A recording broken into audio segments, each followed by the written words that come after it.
Hello बच्चों, कैसे हो आप लोग? बढ़िया। कैसे चल रही है आपकी पढ़ाई? मस्त चल रही होगी। आज का अपना टॉपिक है मुख्य फोकस और फोकस दूरी। वो क्या होती है? पहले वाले लेक्चर में अपन ने मैक्सिमम पॉइंट पढ़े थे, जो एक अवतल दर्पण के लिए और उत्तल दर्पण के लिए कौन कौन सी परिभाषाएं, जैसे मुख्य अक्ष क्या होता है, ठीक है, और मुख्य ध्रुव क्या होता है, वक्रता केंद्र क्या होता है, वक्रता त्रिज्या क्या होती है। ये सारे टॉपिक अपन ने क्या किए थे, अच्छे से पढ़े थे। ठीक है, आशा करता हूँ कि रिवाइज किया होगा, प्रैक्टिस की होगी। आज का अपना टॉपिक है कि कोई भी अवतल दर्पण है या फिर उत्तल दर्पण है, तो उसके अंदर क्या होता है कि मुख्य फोकस क्या होता है, ठीक है, और फोकस दूरी क्या होती है।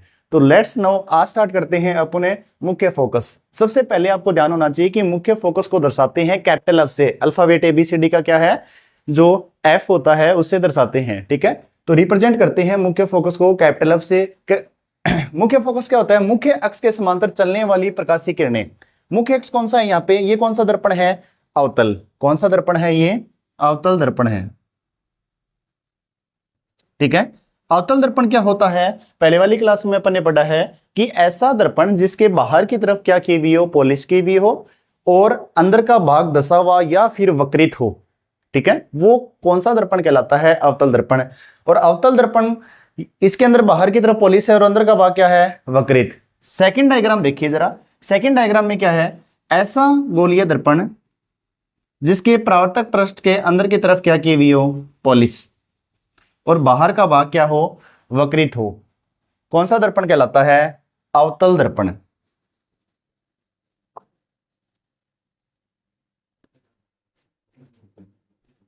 कौन सा दर्पण कहलाता है? उत्तल दर्पण।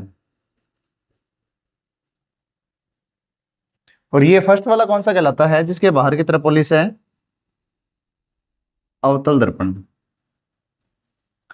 तो पहला डायग्राम कौन से दर्पण का है दोस्तों? अवतल दर्पण का। और दूसरा कौन सा है? उत्तल दर्पण का। दोबारा देखो जरा। अब अवतल दर्पण के अंदर मुख्य अक्ष कौन सा होता है कि जो परावर्तक पृष्ठ है, परावर्तक पृष्ठ है जिसका केंद्र बिंदु P मुख्य ध्रुव कहलाता है, और वक्रता केंद्र जो गोलीय दर्पण का केंद्र भाग है C, इनके मध्य एक लंबी जो रेखा खींचते हैं तो उसे कहते हैं मुख्य अक्ष कहते हैं। क्या कहते हैं? मुख्य अक्ष। ये वाला जो पार्ट है ये पूरा का पूरा क्या है? मुख्य अक्ष। सीधी रेखा खींचती, ये भी क्या है? इसका मुख्य अक्ष है। इसके अंदर P क्या है? मुख्य ध्रुव, और C वक्रता केंद्र। क्योंकि कोई भी गोलीय दर्पण का जो मिड पॉइंट होता है, केंद्र भाग होता है, ठीक है, पूरे गोले का भाग ही तो परावर्तक पृष्ठ मानते हैं, तो वो कौन सा पॉइंट कहलाता है? वक्रता केंद्र कहलाता है, जिसे किससे दर्शाते हैं दोस्तों? C से दर्शाते हैं। ठीक है, और P क्या होता है? मुख्य ध्रुव। गोलीय दर्पण का परावर्तक पृष्ठ, परावर्तक पृष्ठ जिस पे पॉलिश की हुई हो, उसका केंद्र भाग, उसका केंद्र आधा भाग ये रहा, क्या कहलाता है? मुख्य ध्रुव कहलाता है। अब मैंने आपको बताया था कि वक्रता केंद्र C और P को मिलाने वाली जो रेखा है वो क्या कहलाती है? वक्रता त्रिज्या R। क्या कहलाती है? वक्रता त्रिज्या R कहलाती है। तो इसका मतलब है अपन डिनोट कर सकते हैं, इसको यहां पे डिनोट कर सकते हैं,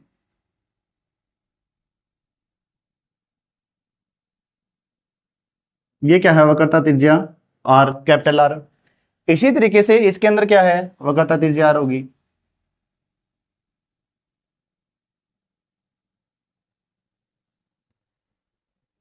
ठीक है, ये पढ़ रहे हैं अपन अवतल दर्पण और उत्तल दर्पण के अंदर कौन कौन से पॉइंट रिप्रेजेंट किए जाते हैं। अब देखते हैं मुख्य फोकस में क्या लिख रहा है। मुख्य अक्ष के समांतर चलने वाली प्रकाशीय किरणें। मुख्य अक्ष कौन सा होता है? ये वाला भाग मुख्य अक्ष।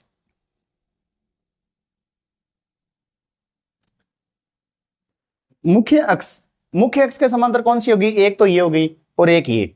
मुख्य अक्ष के समांतर चलने वाली जो प्रकाशीय किरणें जो दर्पण से परावर्तन के पश्चात, मतलब कोई प्रकाशीय किरणें हैं, प्रकाशीय किरणें, एक प्रकाशीय किरण यहां से आ रही है और एक प्रकाशीय किरण यहां से आ रही है। मुख्य अक्ष के समांतर चल रही है दो प्रकाशीय किरणें। परावर्तन कहां पे होगा? ये जो पॉलिश किया हुआ भाग है अवतल दर्पण, इस भाग से टकराएगी तो क्या होगी? परावर्तित होगी। और जैसे ही परावर्तित होगी तो वो क्या होगी? अभिलंब की ओर झुकेगी। तो ये जिस बिंदु पर आकर मिलेगी वो क्या कहलाएगा? मुख्य फोकस कहलाएगा। क्या कहलाएगा? मुख्य फोकस। देखिए दोबारा, मुख्य अक्ष के समांतर चलने वाली प्रकाशीय किरणें जो दर्पण से परावर्तन के पश्चात मुख्य अक्ष के जिस बिंदु पर जाकर मिलती है उसे क्या कहते हैं? मुख्य फोकस कहते हैं। अब ध्यान रखना, कोई भी वस्तु या बिंब का अगर प्रतिबिंब प्राप्त करना है तो कम से कम कितनी प्रकाशीय किरणें आपको चाहिए? 2 प्रकाशीय किरणें चाहिए जो मुख्य अक्ष के समांतर आ रही हो। अगर ये दोनों प्रकाशीय किरणें जिस बिंदु पर आकर मिलेगी, इसका मतलब उस वस्तु या बिंब का प्रतिबिंब वहीं पे ही दिखाई देगा। कैसे देखो, और वो बिंदु क्या कहलाता है? मुख्य फोकस कहलाता है। ठीक है, मुख्य फोकस किसे कहेंगे?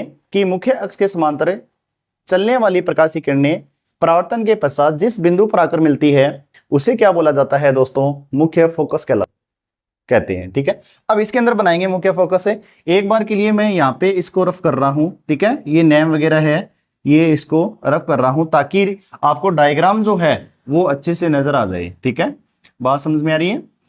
अब देखो, सबसे पहले है अवतल दर्पण। अवतल दर्पण का अपन को क्या बनाना है? मुख्य फोकस बनाना है। सबसे पहली प्रकाशीय किरण आ रही है इधर से, पहली प्रकाशीय किरण 1 नंबर। पहली प्रकाशीय किरण को क्या लगा दिया अपन ने? 1 नंबर।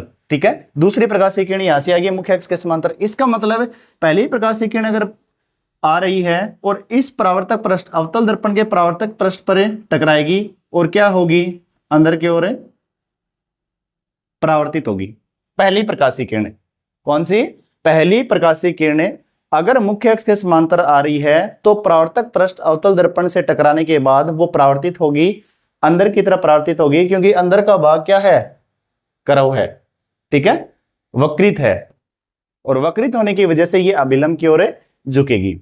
इसका मतलब कम से कम कितनी प्रकाशीय किरणें अवतल दर्पण के अंदर प्रतिबिंब निर्माण के लिए चाहिए? 2। ये चीज आपको याद होनी चाहिए कि कोई भी दर्पण हो उसमें अगर आपको प्रतिबिंब दर्शाना है कोई वस्तु या बिंब का, बिंब मैंने बताया था क्या होता है? कोई वस्तु, व्यक्ति विशेष हो, जैसे मैं हूं, मेरा आपको प्रतिबिंब देखना है, ये जैसे दर्पण है। ठीक है, अगर अवतल दर्पण है, अगर अवतल दर्पण है या फिर समतल दर्पण है तो कम से कम क्या है? कितनी प्रकाशीय किरणें चाहिए? 2। 2D के अंदर 2 चाहिए। वैसे प्रकाशीय किरणें तो बहुत सारी, जैसे आप कह दो कि सूर्य है, अगर सूर्य के अंदर तो बहुत सारी रेज वगैरह आती है। ठीक है, बहुत सारी हजारों करोड़ों खरबों की संख्याओं में प्रकाशीय किरणें हैं। तो सिंपल वे में स्टडी मटेरियल के अंदर कम से कम अगर डायग्राम बनाते हैं 2D के अंदर, ये जैसे ये जितने भी डायग्राम बना रहे हैं अपन 2D के अंदर बनाते हैं। 3D में अपन चारों तरफ से उसको देख सकते हैं, जैसे 3D मूवी हॉलीवुड की आपने देखी होगी उसी तरीके से। ठीक है, जैसे आपको ऐसे लगता है जैसे किसी ने मुक्का मारा है तो वो आपके लगा है, किसी ने कुछ फेंका है तो वो बाहर ही आ जाएगा स्क्रीन के बाहर। तो 3D मूवियों में जो सिटी के बंदे हैं वो देखते हैं, गाँव में फोन वगैरह के अंदर ही देखते हैं। तो ये क्या है? जितने भी डायग्राम है 2D डायमेंशन में, 2D डायमेंशन के अंदर, 2D डायग्राम के अंदर अपन कम से कम कोई भी टॉपिक समझने के लिए अगर दर्पण है, लेंस है और उसके अंदर प्रतिबिंब निर्माण के लिए कम से कम कितनी प्रकाशीय किरणों को एक दूसरे से क्रॉसित करोगे, काटोगे? कम से कम 2 प्रकाशीय किरणें। ये चीज आपको याद रखनी चाहिए। ठीक है, अब इसके अंदर देखो, एक प्रकाशीय किरण तो मुख्य अक्ष के समांतर अवतल दर्पण में यहाँ पे लगा दी, और दूसरी प्रकाशीय किरण कैसे खींचोगे? यहां से खींचोगे। ठीक है, ये होगी दूसरी प्रकाशीय किरण।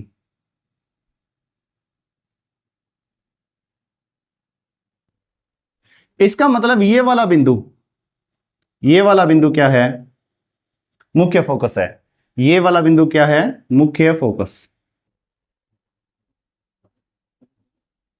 समझ में आ रही है बात? जिसे किसे दर्शाते हैं? कैपिटल एफ से दर्शाते हैं। किसे दर्शाते हैं?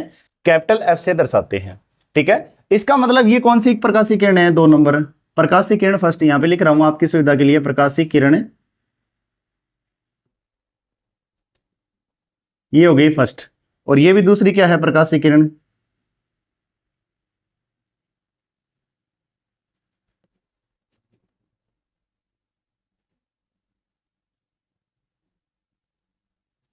ये हो गई प्रकाशीय किरण सेकंड।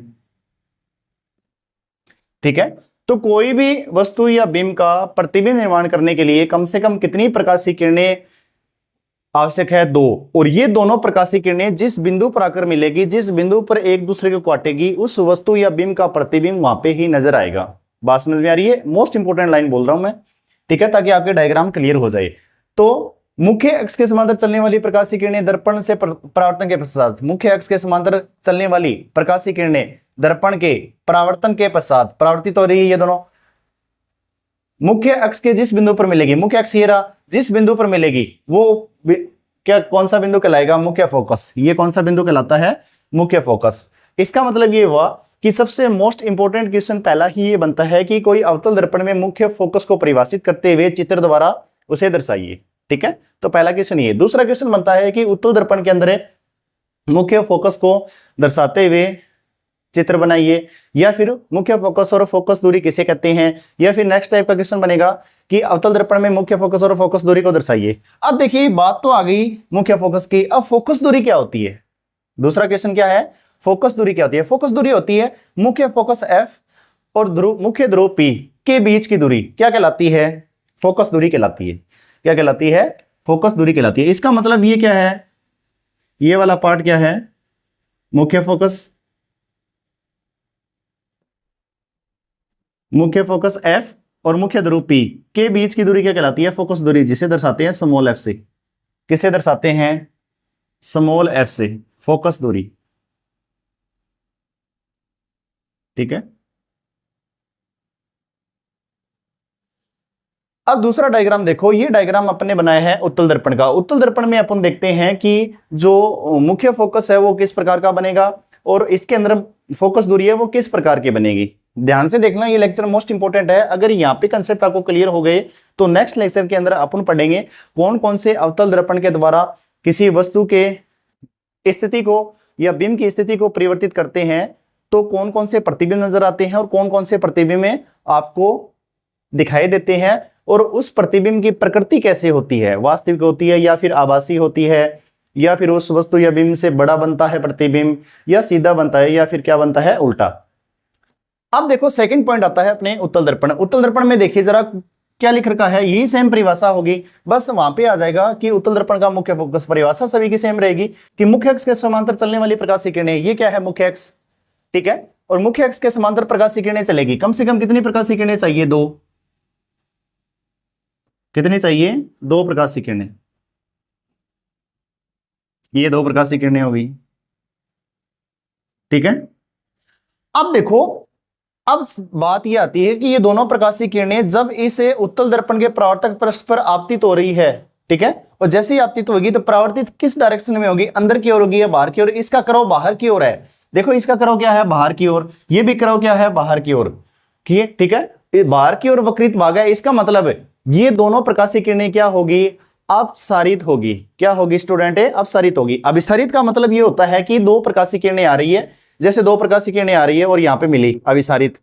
ठीक है, अब इसका मतलब हो गया अपसारित कौन सी होगी, दो प्रकाशीय किरणें ऐसे मुख्य अक्ष के समांतर चल रही है और फिर अपनी डायरेक्शन में क्या हो गई, अपसारित हो गई। मतलब अपसारित का मतलब होता है फैलना और अभिसारित का मतलब होता है मिलना। ठीक है, अब देखो इसके अंदर ये मुख्य अक्ष के समांतर दोनों प्रकाशीय किरणें आ रही है, तो ये क्या हो जाएगी, क्योंकि बाहर का भाग वक्रित है, इसका मतलब ये हुआ कि ये क्या हो जाएगी, अपने एंगल से परावर्तित हो गई। क्या हो गई, परावर्तित। क्वेश्चन ये आता है कि सर परावर्तित क्यों होती है, परावर्तित इसलिए होती है क्योंकि आगे पॉलिश की हुई है, आगे क्या की हुई है, पॉलिश की हुई है, इसलिए ये परावर्तित होगी। और कर्व बाहर की ओर, वक्रित भाग है बाहर की ओर, इसका मतलब एंगल कहां बनाएगा, अभिलंब की ओर, ऊपर की ओर बनाएगा, क्योंकि यहाँ पे अभिलंब बन रहा है, देखो यहाँ पे। ठीक है, 90 डिग्री ये इधर बन रहा है। ठीक है, अब इसका मतलब है अपन समझ सकते हैं कि अगर मान लो ये प्रकाशीय किरणें पीछे की ओर कहीं मिल रही होती, कहां पे मिल रही होती, पीछे की ओर कहीं मिल रही होती, जैसे यहां पे मिल रही है ये प्रकाशीय किरणें, अपन ने माना है, क्या किया अपन ने, माना है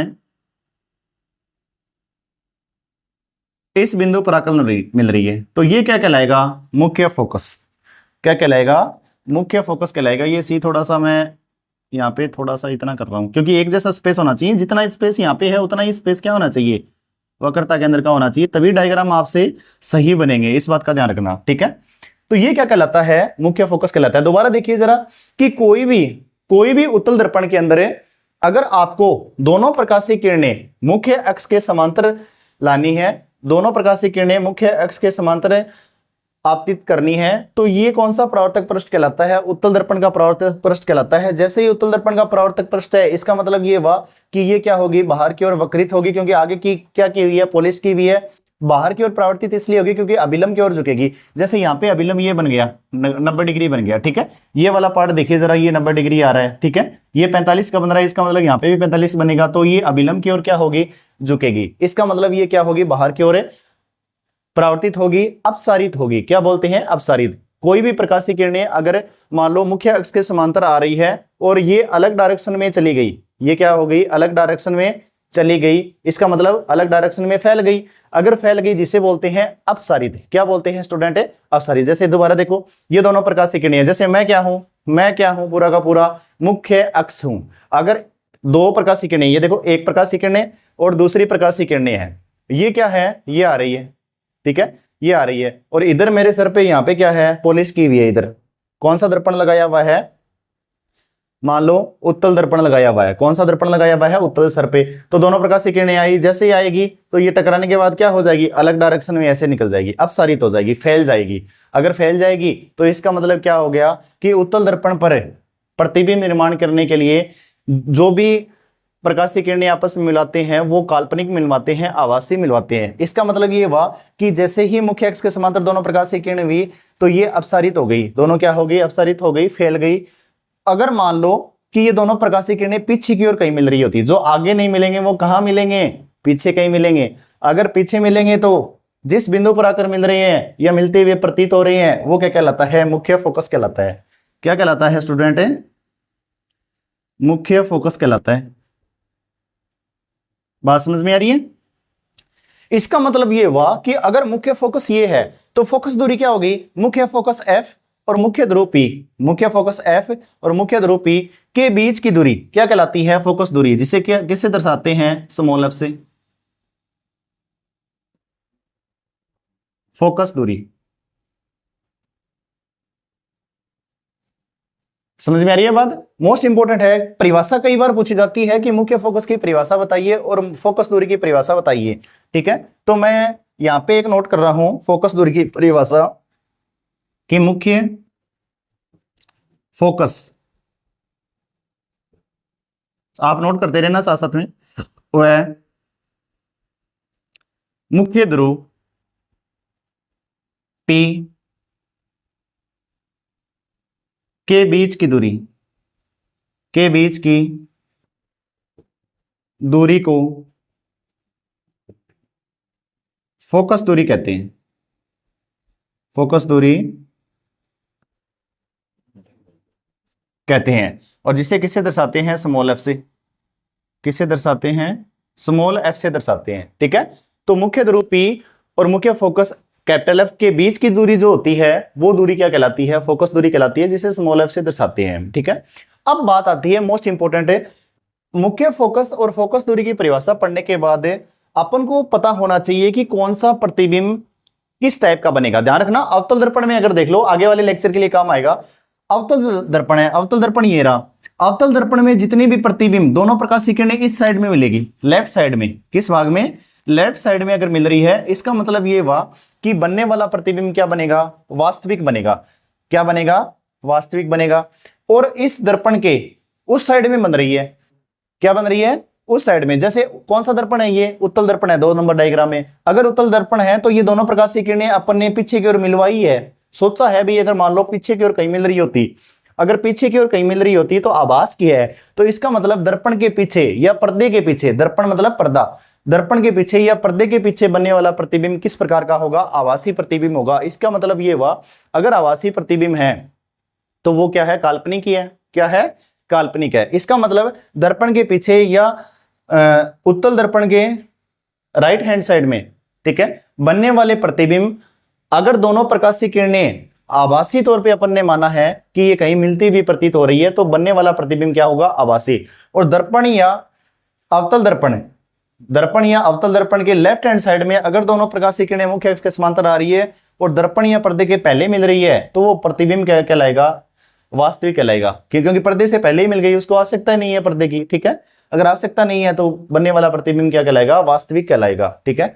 और पीछे की ओर, दर्पण के पीछे की ओर मिल रही है, इसका मतलब आभास क्या है, अगर मान लो पीछे की ओर दोनों प्रकाशीय किरणें मिल रही तो कौन सा प्रतिबिंब कहलाएगा, आभासी प्रतिबिंब कहलाएगा, ठीक है। तो इस बात का ध्यान रखना कि अवतल दर्पण में बनने वाला जो प्रतिबिंब है, अगर प्रकाशीय किरणें उस दर्पण से परावर्तक पृष्ठ से जो पॉलिश किया हुआ भाग है उससे पहले दोनों प्रकाशीय किरणें मिल रही है या मिलती हुई दिखाई देती है, मतलब मुख्य फोकस बन रहा है, तो वहां पे वो वस्तु का प्रतिबिंब दिखाई देगा और वो क्या कहलाएगा, वास्तविक प्रतिबिंब कहलाएगा। अगर मान लो दर्पण के उधर बन रही है, जैसे उत्तल दर्पण है, ये कौन सा दर्पण है, उत्तल दर्पण, पॉलिश किया हुआ भाग है मतलब पर्दा है, अगर पर्दे से उधर मिल रही है, क्योंकि ये दोनों प्रकाशीय किरणें क्या हो गई, दोनों प्रकाशीय किरणें जैसे ही आई मुख्य अक्ष के समांतर आई तो ये अपसारित हो गई। क्या हो गई? अपसारित किरणें। अपसारित मतलब फैलना और अभिसारित मतलब है मिलना। ठीक है, दोनों प्रकाशीय किरणें जैसे आ रही है और मिल गई, अगर मिल गई तो उसे बोलते हैं अभिसारित। अभिसारित का मतलब है अभी तो मिले हैं, दर्पण से पहले ही मिल गई। अगर दर्पण से पहले ही दोनों प्रकाशीय किरण मिल गई तो उसे बोलते हैं अभिसारी दर्पण। क्या बोलते हैं? अभिसारी दर्पण। तो इसका मतलब इसके अंदर कौन सी घटना हो रही है? अपसारित किरणें। ठीक है, ये कौन सी किरणें हैं? अपसारित किरणें। मतलब किरणों का फैलाव, किरणों का फैलाव। और ये दोनों प्रकाशीय किरणें क्या हो रही है यहां पे? अभिसारित।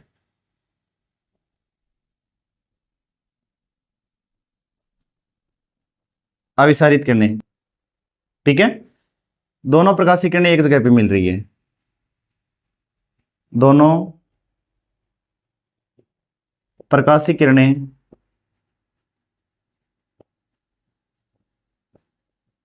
एक बिंदु पर काटे,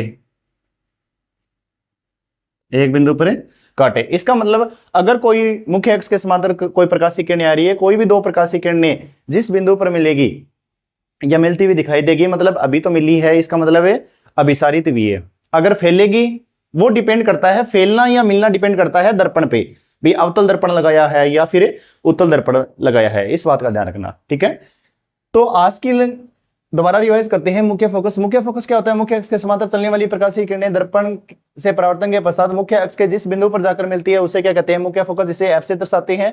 ठीक है, और फोकस दूरी को किससे दर्शाते हैं? स्मॉल एफ से दर्शाते हैं। फोकस दूरी क्या कहलाता है? मुख्य फोकस और मुख्य ध्रुव पी के बीच की दूरी को क्या बोलते हैं? मुख्य फोकस, जिसे स्मॉल एफ से दर्शाया जाता है। स्टूडेंट, बात समझ में आ रही है? ठीक है, इसके साथ में देखो कौन सा दर्पण यूज किया है? अवतल। पहले वाले डायग्राम में अगर अवतल दर्पण यूज किया है, इसका मतलब क्या है? परावर्तक पृष्ठ बाहर की तरफ पॉलिश किया हुआ और अंदर का भाग क्या है? वक्रित है। दो प्रकाशीय किरणें मुख्य अक्ष के समांतर आ रही है तो ये अंदर की ओर क्या हो रही है? अभिसारित। अंदर की ओर अभिसारित होती है, जिस बिंदु पर आकर एक दूसरे को काटेगी, इसका मतलब प्रतिबिंब वहां पे दिखाई देगा। ठीक है, अगर प्रतिबिंब वहां पे दिखाई देगा तो वो बिंदु क्या कहला रहा है? मुख्य फोकस कहला रहा है। मुख्य अक्ष के समांतर आने वाली प्रकाशीय किरणें परावर्तन के पश्चात जिस बिंदु पर आकर मिलती है वो क्या कहलाता है? मुख्य फोकस। इसके साथ में देखो, अगर मुख्य फोकस बन रहा है, इसका मतलब ये दर्पण से पहले बन रहा है, पर्दे से पहले बन रहा है, तो बनने वाला प्रतिबिंब क्या बनेगा? वास्तविक प्रतिबिंब बनेगा। उत्तल दर्पण देखो जरा, अगर उत्तल दर्पण है तो अंदर की तरफ पॉलिश किया हुआ है, बाहर का भाग क्या है? वक्रित है। मुख्य अक्ष के समांतर आने वाली किरणें देखो, मुख्य अक्ष के समांतर दो प्रकाशीय किरणें आ रही है, क्योंकि कम से कम कितनी प्रकाशीय किरणें चाहिए? दो प्रकाशीय किरणें चाहिए। ठीक है, और दोनों प्रकाशीय किरणें अगर मान लो नहीं मिल रही है तो अपन को आभास करना है कि दोनों मिले। ठीक है, दो प्रकाशीय किरणें, एक प्रकाशीय किरणें ये रही और दूसरी प्रकाशीय किरणें ये रही, एक नंबर। ठीक है, और ये सेकंड है। तो फर्स्ट नंबर प्रकाशीय किरणें क्या होगी? ये बाहर का भाग क्या है? वक्रित है। इसका मतलब ये अपसारित हो जाएगी। अपसारित मतलब किरणों का फैलाव। अगर किरणें अपसारित हो रही है तो ये दोनों मिली नहीं है। अब अपन ने क्या है? पर्दे के पीछे इसको मिलवाया है, डॉटेड स्ट्रक्चर दिखा रखी है। डॉटेड स्ट्रक्चर का मतलब ये है, डैश डैश जो लगा रखी है, इसका मतलब ये है कि ये दोनों प्रकाशीय किरणें मान लो पीछे की ओर आ रही होती, ये प्रकाशीय किरणें पीछे की ओर आ रही होती तो मतलब मिलती हुई प्रतीत होती, तो जिस बिंदु पर आकर मिलेगी वो क्या कहलाएगा? उत्तल दर्पण का मुख्य फोकस कहलाएगा। कौन से दर्पण का? उत्तल दर्पण का। उत्तल दर्पण का मुख्य फोकस और मुख्य ध्रुव पी के बीच की दूरी क्या कहलाती है? फोकस दूरी कहलाती है। बात समझ में आई?